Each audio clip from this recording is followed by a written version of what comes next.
Hi, my name is Spencer Phipps. I'm founder of the brand Phipps, and we are here at my studio in the 10th arrondissement in Paris, getting ready for my Spring-Summer 22 collection.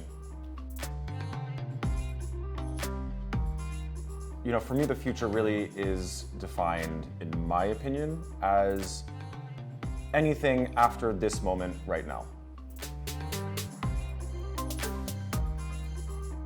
No, I would say. The way the design process works is essentially, I'm always working basically 1 year in advance. I guess, yeah, design is inherently sort of very conscious planning into the future.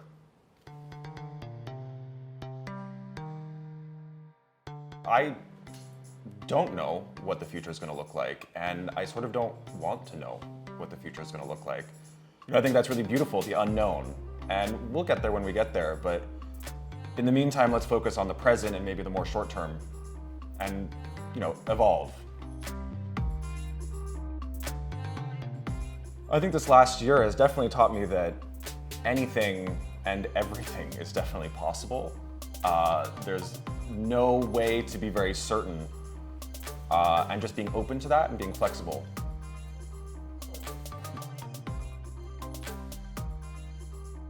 Well, you know, you do have the one aspect of always working in advance, and so you're planning for the future, but you're also looking at things that are new. I mean, fashion is always about newness, new developments, new silhouettes, new interpretations of old things.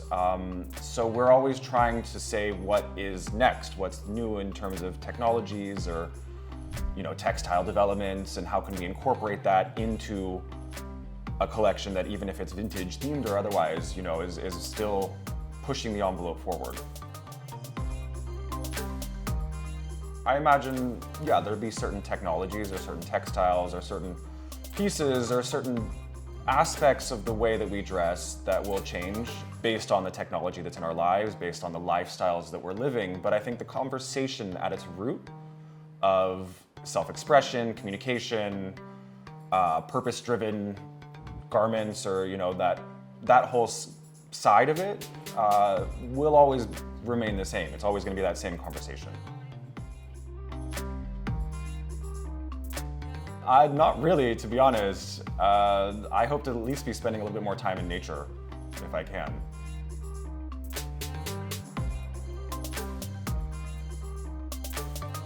It's a very sort of Buddhist philosophy, this idea of present being kind of the center of the universe. You know, this moment right now defines the future. The past is just an idea, it's not a real thing anymore. We're here, we're now, so what can we do to make this current situation better? And so I think one thing you can do is just start asking questions. You know, how can I improve this moment? You know, how this situation, what can I do concretely to make a change, to do something that is gonna make a difference, whether that's, you know, on a global scale or just a personal scale. And I think through asking these questions, you'll slowly start to build positive change. You know, things like the climate crisis and these great global events that are almost beyond my personal control. That's definitely stuff that keeps me awake at night. I'm always hopeful in the power of humanity and, I don't know, the ability of the human will. I'm always surprised by people and what they're capable of, and, you know, what we can achieve as like a race of people, a group, you know, whether that's on technology side or in any capacity. So I'm very excited to see what the future brings. Yeah, I mean, I wish for joy and success for everyone, I would say, in whatever that may be for them.